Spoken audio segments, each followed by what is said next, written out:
watched Obsession. Hot diggity dog. Let me start off right away by saying we will be delving into spoilers.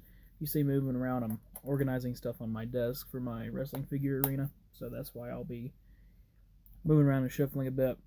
I want to start off this review by saying there will be spoilers, and that I loathe this film, but I don't want that to come across as this is a bad film. This film set out on some stuff and achieved everything it wanted to. I personally just hate movies like this. Now, with that being said, I love horror movies. I love fucked up movies. Let's just get straight into it. The ending is one of the most fucked things I've ever seen. Again, not a bad ending. I think the ending is pretty iconic for the film that this is. I just hate movies like this. If you think I'm a pansy or whatever, that's fine. That's not to say I don't enjoy fucked up movies, but dear God, this movie was fucked. This movie was fucked from start to finish. But I guess going straight into something with it is, this film is still art, which is going to be the biggest thing I call back to probably a few times in this review, is that it is a movie of suffering, which, again, is movies that I very much do not enjoy. But it had an art to it, unlike a specific film I'm going to bring up, because if you know this film, you know the ending to this film. Maybe you had a similar reaction I did to the end of this movie as well. The film that I can only compare to, in terms of how I felt when it ended, is a movie called Megan is Missing. Spoilers for Megan is Missing. If you have not seen it, maybe don't fucking watch it. That movie fucking sucks ass, on top of giving a similar feeling to Obsession. That movie as a film is not art, which is why I'm making this comparison. So, at the end of this movie, I sat still in my seat for a while. I'm with my family, so I had to get up and go, but had I been by myself watching this, I probably would have sat there for a good 10 minutes.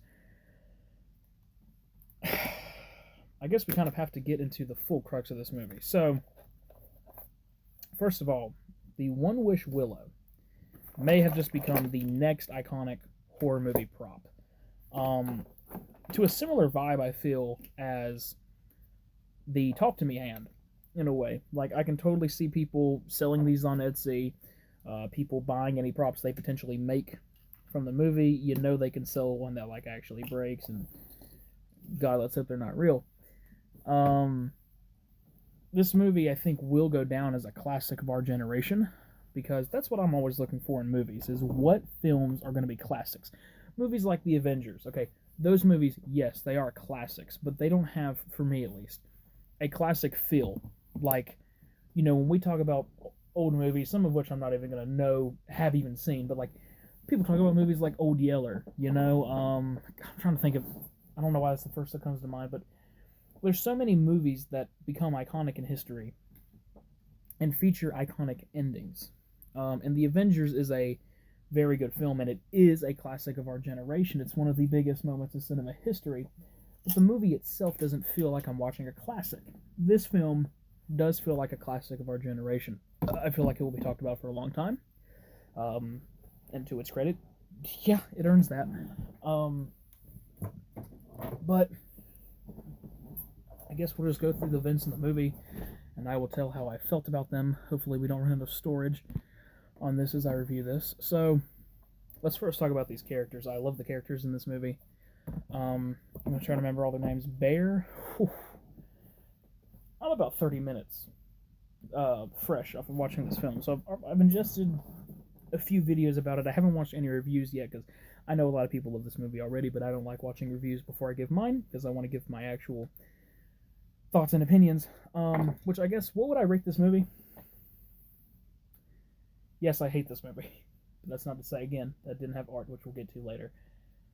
This movie, I guess, is a solid 8 out of 10. I guess I have to put it like that. It achieves everything it wants to do. Of course, I hate it, but it achieves everything it seeks to do. The characters in this, Ian, which I actually remember their names, so that goes to show the movie's pretty good if I can remember multiple characters' names. We got Sarah, Ian, Nikki, and Bear. especially after watching a couple stuff, Bear is the most fucked protagonist of all time, hands down. And the more I think about it and events that happen in this film, Bear is a monster. Like, it starts off and like you feel bad for him and you realize like he doesn't know what he's doing. But there's so many things that happen, and at the end of the day, which this is just coming to my head as I'm thinking it, I'm sure plenty of people have said this in the reviews, he was obsessed with her. Which just, ugh, he was obsessed with her. She was forced to be obsessed with him, but as much as he'll say he hated being with her or hated what was happening, there were times where she cut her face, she fed him his fucking cat, she sat in her own piss, shit, and vomit, and he still slept with her. Anything that happens after that phone call, specifically, where he could hear her scream, which, what I can say about this film that does something that not a lot of films can do for me, I consistently had shivers running down my spine, and goosebumps all over my body. This movie is creepy, not scary. And I think that's better than being scary, because holy fucking shit, man. I guess we'll try to get into more of the plot here. This is Off the Dome, of course, fresh off review. The introduction to all of it is really cool. The thing that I'm hearing from a lot of people right now is that when you think about it, just about everybody but Nikki is kind of a fucked person in the end.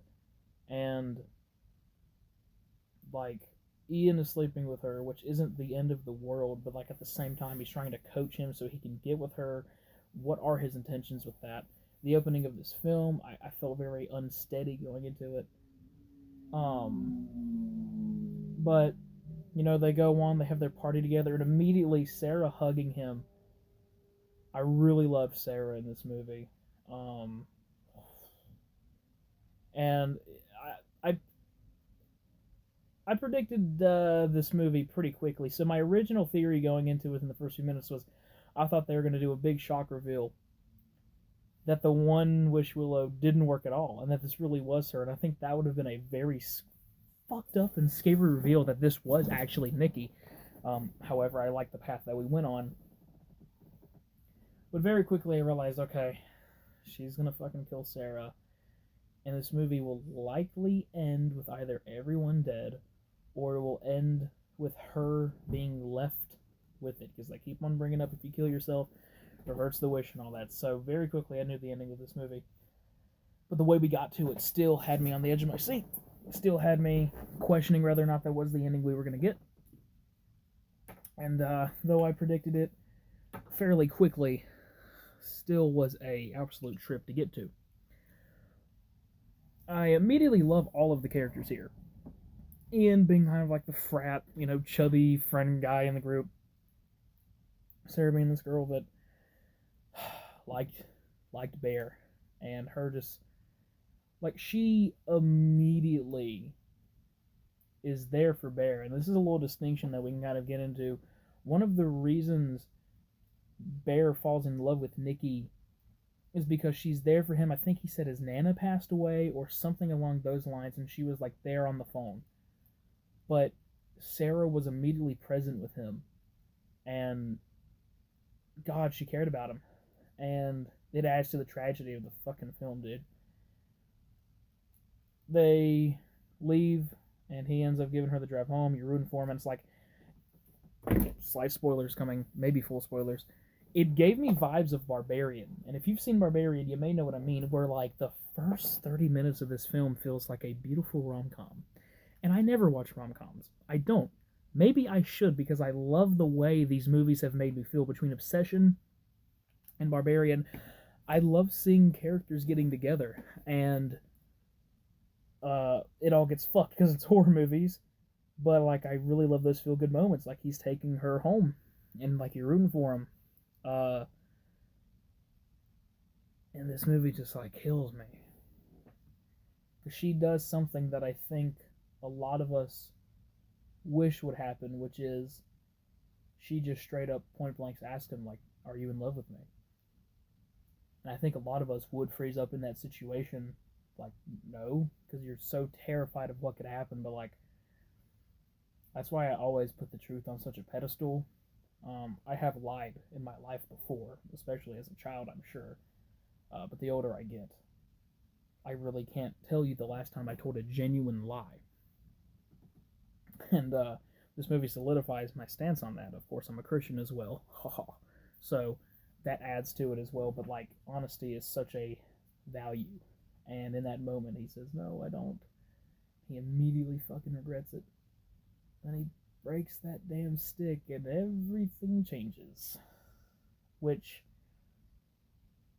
Nikki and Bear's actors need some fucking Oscars, man. Nikki, of course, more so than Bear. But Bear's performance for, like, the role he plays is fantastic. Which, by the way, he looks a lot like Joe Goldberg. Just gonna throw that out there, Penn Bagley. They look like they could play brothers in something. That'd be cool if they did. Just throwing that random thought out there. But, like, holy cow, man. Her performance is more impressive, but she has more range to do with it, whereas his subtlety is amazing in this film. The way you just see his face twisting and contorting is like, more of this gets fucked up. Bear's actor also deserves as much praise as she does, in my opinion. He's fucking great. He presses that thing, and I love how this movie just fucks with your head. You just cannot predict what anyone's going to do. The way Nikki acts in this, especially towards the end scene where, like, she ends up shooting Ian, like, the way, like, the most crazy fucking shit happens, and before you have time to process it, she's right back. She's right back. She's right back to being so loving and creepy. Like, I love that. The way it just keeps on and pushing back and forth in your head is just a mind fuck, and it does it incredibly well. He takes her home, and this was like the first moment of goosebumps for me, and the first moment I realized how fucked this movie was going to be. Events unfold. She ends up kissing him, and then she snaps back to reality for that split second. And I realized going on for the rest of this movie was going to be so fucked because she is trapped behind her eyes. She has no control over herself, and she has to love him. And of course, they're going to end up fucking. And that thought is so fucking terrifying, man. Terrifying in a few ways for me. Terrifying, of course, to be in that situation. But what also terrified me is the thought of him finding out that he was doing that to her. Which we'll talk about later. Didn't stop him. I just knew there was going to be a scene where they were going to have sex and it was going to focus on her, and that scene haunts me. It is very fucked. Which, if you're, for whatever reason, the one person out there that's watching this that hasn't seen the movie yet, like, if you are a sexual assault survivor, maybe don't watch this one, because this movie is a very big allegory on sexual assault. The way you're left with the consequences of someone else, being trapped, being a slave to yourself. Like, I'll be the first to say I have not gone through any of those things, so I'm in no way saying I have knowledge in this stuff or an expertise in this stuff, but just like any other thing in the world, you learn from other people's experiences, and you have a education somewhat on that. So I can tell you, like, if you're sensitive to that stuff, rightfully so, skip this fucking movie, man, because holy shit. And then they stay together, and I just, like, I loved the dialogue between friendships here, like with Bear and Ian. Their dialogue feels so real in this situation, because this is a situation that's fictional, but it feels so real, the way they talk and the way they, like, could she be on Molly, could she be doing all this stuff. It is fantastic dialogue writing, in my opinion. God, I can't remember who made the movie. I'm sure his name is right here if I move it. Yeah, Curry Barker. You did fantastic with that. The dialogue in this film is fantastic in every situation, and it just feels like what people would do. Like, this movie feels so real to me with how they go through these things. Moving on from there, and the way she keeps looking over at him is some creepy stuff. And I'm missing a lot of stuff that happens in between. There's a lot of good stuff in between, so I guess we'll get to like kind of the montage where they're together. First of all, showing Sarah seeing them together, like that's so heartbreaking to see. Uh, this is something my sister brought up from looking at another thing. Is she's an artist, she wouldn't laugh at an AI picture together, which people hate AI, but I love that like it's got its place in films now. Like that's something that people do. So to see it in a film after it's still a pretty relatively new thing for us to have around our lives is pretty cool to see. But she hates that. She should hate that shit. And like the big thing is like he never really knew her. He had an idea of her. She was there for him. Like he never fell in love with Nikki, and that's like a huge part of this film. Um, Going on from here, let's see. Yeah, when it gets to the scene where they're having sex and it zooms in on Nikki, man, like that is just a disgusting scene. A disgusting scene. Do not like it, man. It's just so fucking fucked. Uh, but it goes on from there. Uh, you just see them being together, but there's just so much stuff in between I'm trying to keep up with. I guess we'll get into the cat stuff. She feeds him his fucking cat. Me and my sister are thinking, oh, it's gonna be his hair for some reason. Like, which I knew it couldn't be his hair that was in the sandwich. Like, why would she put his hair in the sandwich? She already made the sandwich before they had their argument about it. She wants his hair. Why would she put his hair in the sandwich? Uh, but it was his fucking cat, and that's just so fucked. And like from the very beginning, the next morning he wakes up from all the weird stuff from the start. She's doing shit with his dead cat, and I understand he's thinking maybe she's on drugs at the time, but like there were so many times where he could have pulled back, where he could have figured out, even though it wouldn't have worked, he could have done things differently, and he chooses not to because he is obsessed with her, to her own detriment and to his own detriment. And that's what I love about this too. Like he is a fucked person, but like I still care about him, and I love it when films can do that. You're not a bad person for feeling sympathy for a bad person. We're all bad people. Maybe not to the extent that all the characters do, but like I love it when a film can make me care about someone even though I know they're shitty. And very quickly, like he is shitty. All of this happens. But the hair stuff was crazy. Then Sarah, like God, this movie does make you care for its characters, which is a huge thing that all horror movies need to strive and do. And this movie does it great. Um, I guess we'll kind of skip ahead. I'm sure there's stuff I'm missing, but I guess we'll get to. Oh, yeah, we'll go to the party scene. Her reading that poem, the way everyone is just so unsettled. It's fucked. And the entire time the movie is telling you, like, you know, very quickly, like, something's gonna happen to Sarah. She just moves that chair. And the movie has a funny thing with comedy, too. Like, when she does that, like, it is kind of funny. My sister does that face all the time, so it was even funnier for me personally. But the movie has a fucked up sense of humor. And, like, there is some funny stuff in it, too, which I love comedy and horror. It's funny how horror writers can make that work. Um, that scene is so awkward, and then she finally hits herself with the bottle, and the moment she does that, which I knew the movie was gonna have a fucked ending from the start, like I said, but the moment she hits her face with the bottle, this movie is not gonna have a happy ending, because all I'm thinking throughout this whole movie, and I'm glad he ended up getting the willow towards the end of the movie, was like, make another wish, which I didn't piece together first, so like he can't because he already made a wish, but like the entire time I'm going like, why is he not going back to buy another one? Which he still, again, that was an option he could have had from the very start. He could have made that work, and he didn't.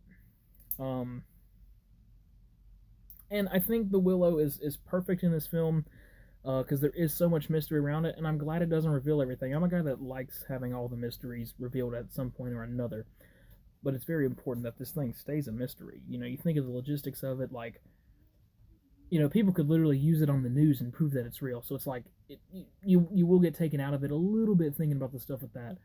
But I'm glad like they don't ever explore much with it. She references a willow tree later in the film, kind of like hinting towards the origins of the thing. I would love to find out in a future project, like the guy on the phone. But I also hope there is no sequel, no spin-off. This series, like this could work really well as an anthology set of films. Like it could. I'm not opposed to them making more stuff, but like this is just one of those movies where it's like I kind of hope it's left on its own to sit with itself. It can easily be a fantastic anthology, but I'd rather them not. Let's see. Yeah, the moment she hits herself with the bottle, like like there's no world where like they're gonna wish everyone to be okay at the end. It's not gonna happen. Um, he takes her to the hospital, takes her back home, and then Sarah texts him, and Sarah's about to die. And the entire time they were in that car, I know at any moment. Oh, no, let's not go there yet. Again, this movie gives me goosebumps. We'll go back a little bit when she's in the shadows watching him sleep, and she starts crying. The most uncanny valley thing. I will be sleeping with the lights on tonight here in my room. That is I think that may be my favorite scene in the film. We're going like way back to the first act here, but like when she's watching him sleep and then she starts crying and all, like her face just looks so distorted, but you can't explain it, man. It's so freaky. And then catching up now, the reason I got reminded of that, when the real Nikki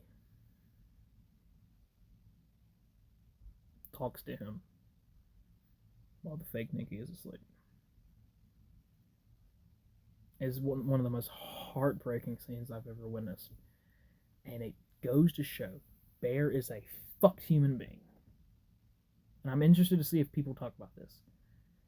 She says, "Please kill me." And a normal response would be like, "I can't do that, I love you," or "I'm going to find another way," or "If I do that, then like I will go to jail forever, we need to find another way." Instead, what does he say? "Why couldn't you love me?" That's what he says. What a sick fuck. And going back, when he originally called the guy on the phone, he said, "Do you want to talk to her?" And it's just her screaming. This film, I haven't seen a lot of films do the whole thing of like being trapped in your own body, but this film is fantastic at it. The sound, again, Oscar worthy. Her screaming on that phone fucks with me, dude.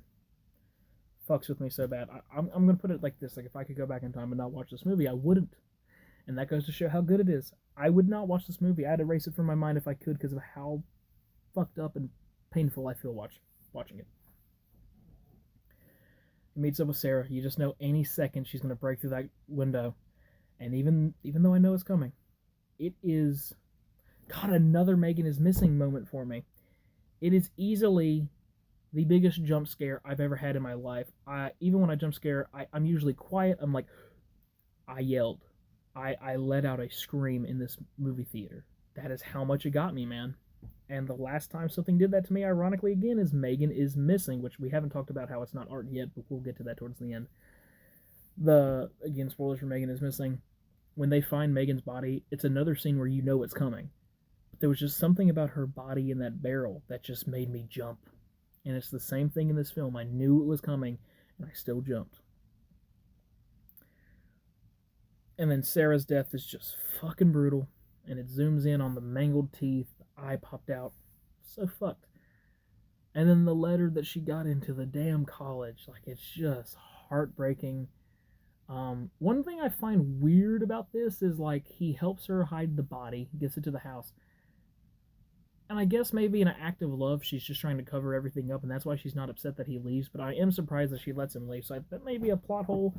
Maybe that gets explained in an interview, or maybe I'm missing something, but I did find it weird that she just kind of lets him go out on his own for a while after she kills someone, when she's been so obsessed with him the whole thing. Which, quickly with that, the scene where she shits, piss, and vomits herself, and the door is duct taped, like, holy cow, that's a fantastic moment when the door is duct taped. Again, this review was all over the place because I just watched it. But he gets the willow, and I love the scene where he's talking to the guy. Again, another form of comedy. He's like, "What's a one-wish willow?" And then he reveals he has it. Like, it's fucked. But I love this guy that sees him. And maybe it's the guy that's on the phone, because they didn't have the same girl that got him the willow. I wonder if it's the same guy on the phone. I need to do some research on that because he's just so chill about it. He sees blood on him. He's like, dude, I already did my wish. What a scene. I love that scene. And he's just like, you got what you wanted type deal. If she really loves you, she'll use the willow. And so now you know this thing's going to get used. He goes to his friend, and Ian ends up just like, fuck you. And he says he wishes he had $1 billion. What a fucking scene. And it's another thing where it's like, this movie does not let you react. He says that, and then immediately the money comes down, and you're just sitting with it. Even though the scene moves so fast. And then he goes back home. And I didn't realize this at first, but she's wearing Sarah's clothes. Sarah's naked in that room.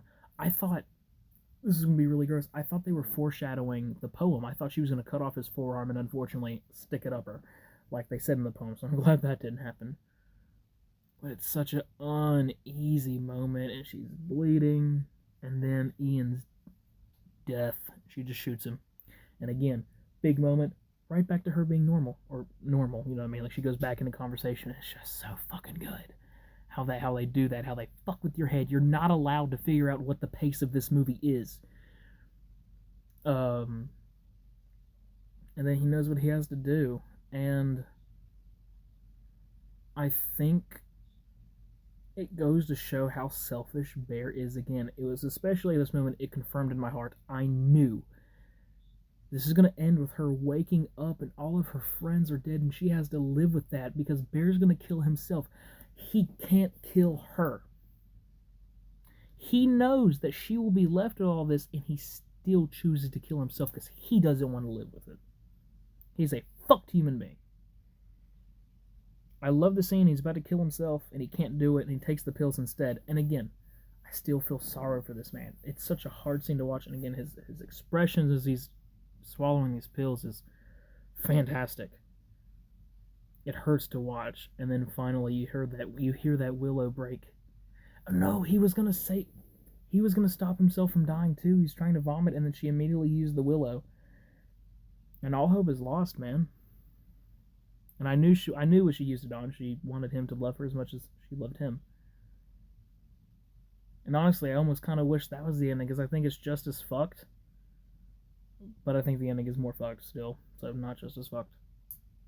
He gets up, he kisses her bloody, and then he dies in her arms. And I knew it was going to happen. She goes to use that gun, and then she wakes up out of it. And I've already heard they were originally going to do the ending where she kills herself, but they kept it on that one, and that scene was done in one fucking take. The emptiness I feel at this ending is the same way I felt about Megan is Missing, which gets us into the talk of how this movie was art, even though I hated it was art. Megan is Missing was not art. They are very similar movies in terms of the depravity that you feel towards the end of everything, the emptiness you feel at the ending of said films. But there was so much complexity to every character's decision, to every moment. The film's ending is extremely fucked. Megan is Missing is extremely fucked. Again, spoilers for that. That film ends with this... hate talking about this movie. That film ends with the main character finding Megan. Megan, of course, is dead in a barrel.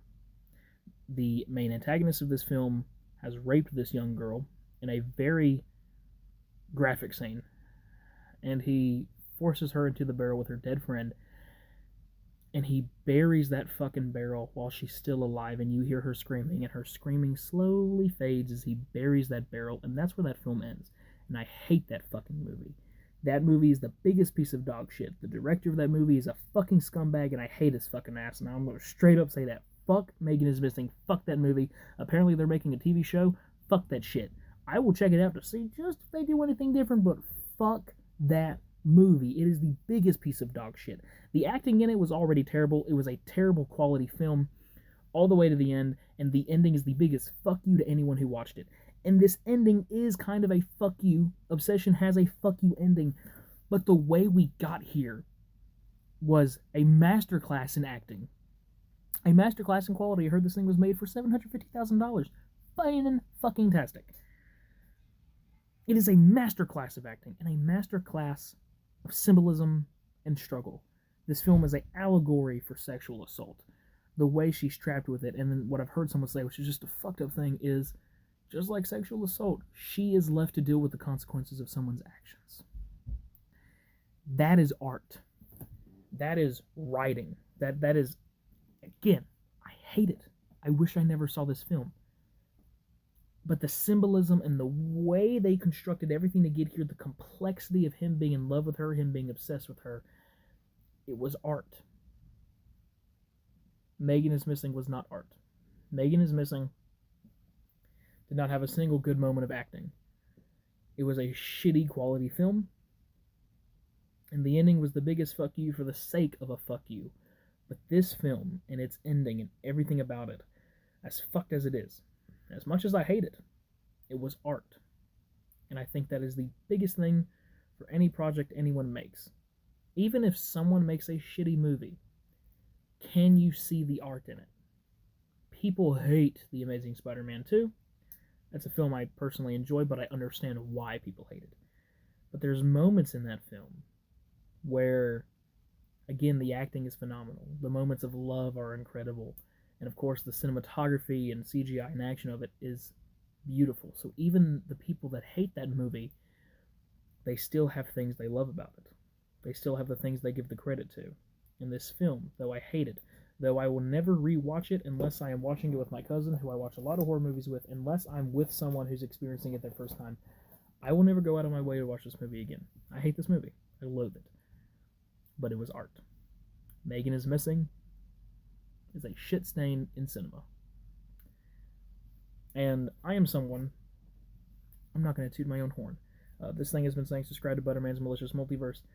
I am a writer. I am a director. I am an actor.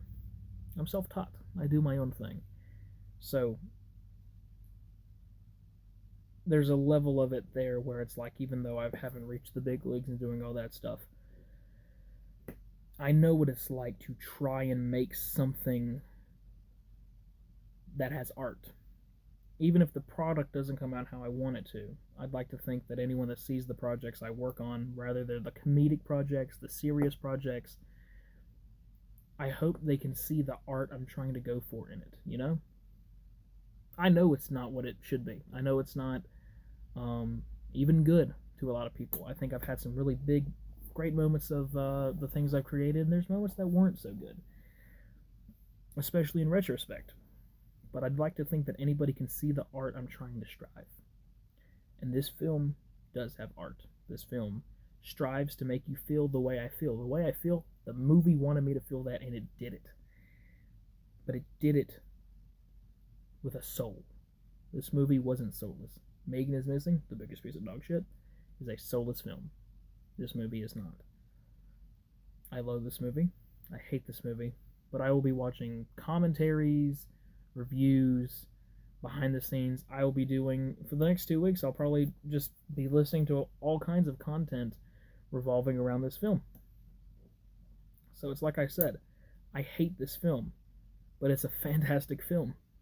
And, I didn't watch any trailers going into it. I believe I saw a small preview in theaters a few months back, because I remembered the scene when he's talking to the guy on the phone about the will. Like, I remember him saying, like, this is the wish you wanted, or something like that. So I remembered that scene, but that scene was all I had seen, and I didn't even realize it was this film that scene was from. So I went into this movie technically 99% blind, but basically 100% blind, which is something I value more and more over the years going into anything. There's some stuff I still watch the trailers for, like if a Spider-Man trailer comes out, I'm watching the shit day one, but I probably won't watch the second trailer. I can't help myself but watching the previews for the next episode of Rick and Morty.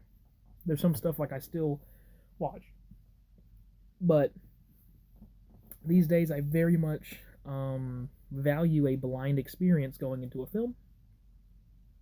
And I'm glad I didn't know anything about this movie going into it. And as I continue to write, direct, and act and create things, I certainly hope that if I do get to achieve my dreams, make the movies and TV shows I want, that I can master the art of creating a trailer that gets you hooked without spoiling the film. But that's pretty much my review on Obsession. This is a modern-day classic. It is a film that I loathe, but it strikes out and achieves everything it was working towards. it is still a fantastic film with an 8 out of 10 for me personally. Why is it not a 10? I really can't tell you. This may be a 10 out of 10 film because I'm trying to think of flaws. I mean, I guess a flaw would be like, but it's a character flaw, which is why everything goes down. So it's not really a plot hole. So it's just like, off the top of my head, I really can't tell you why this movie shouldn't be a 10 out of 10. I guess it comes to personal bias, perhaps, in the fact that I hate some of it. There is no such thing as a 10 out of 10 movie, so I still probably wouldn't give it a 10, but the more I think, why would this movie not be a 10? I can't tell you. I've heard from some stuff, I'm going to do more research, but apparently she did have an interest in Bear, and had he just told her he liked her, it could have been different. And it's like that scene where she says, "Do you like me?" Again, I said earlier, like, that's what every guy is kind of hoping happens with the person they like. Everything could have been different. I guess we'll just delve a little bit. Like, again, just Bear is a fucked human being. And you don't really feel the extent of that until the very end, but it's like, after he's heard some of this stuff, especially that phone call, him having sex with her after that, he's a fucking monster. He is a fucking monster. He was the one obsessed with her. It was not the other way around. And that's why this film has art to me. This protagonist is fucked, but I still have moments of sympathy for him. The way this movie is making me think after I finish it, like, that is the art. What a film. I'm gonna leave it at that 8 out of 10 rating. Maybe it's a 9. Maybe we'll settle at 8.5. I think that's respectable. Again, I'm fresh off this, so I haven't really had time to digest a lot of the stuff I feel about it. But that is my review for Obsession. I rarely do movie reviews. I'm always a few weeks late because I don't go to the movies right as something comes out. I never do. So I don't even know what people think of this, but this is a movie that, like, I had to talk about. I've already talked about it a bit with my sister, but this is a film I just, like, had to get this stuff off my chest. So the review is more for me than anything. But yes, that is my review of Obsession. If you made it this far, thank you very much. Please leave a like, comment, subscribe. We do reactions on this channel. This is my reaction channel, but that one right there, Butterman's Malicious Multiverse, we post skits, music, wrestling content, all featuring me doing these things, of course, where I'm trying to hone the craft of becoming a filmmaker. We have the series, The Malicious Multiverse, which is the name of my cinematic universe, because every single skit I make is all connected to each other, full of many different various characters that all consistently cross over. Any skits that would not take place in that universe are in a different universe, hence Malicious Multiverse, but everything mostly takes place in the same world. There's been a couple times, like, again, talking about art, there's been some stuff I've made. If you watch my goth series for my goth characters, I think there's been a couple times, especially with my acting, my cry acting and all that, like, I think I have achieved art in some parts for some stuff. I think I've had moments where I've made some really good things. So if you're interested at all, please check it out. It is a very much multi-genre thing. It's full of random skits, it's full of parodies, it's full of rap battles, personal rap music, featuring some series are serious, some are it's a mostly comedic series. I try to, at least. There's sadness, there's emotion. I try doing it all. We've been doing it for about 5 years now. We're on the road to episode 1100, so if that sounds interesting to you at all, you don't have to watch everything. Go to my playlist. There is a series called The Malicious Multiverse Explained, where you can catch up to date with everything that's happened, because it is a lot of stuff to watch. But nonetheless, that's my review for Obsession. Again, if you enjoyed, leave a like, comment, rate, share, favorite, subscribe for more. My name is Jonathan Bridges. I'll see you next time. Goodbye-bye.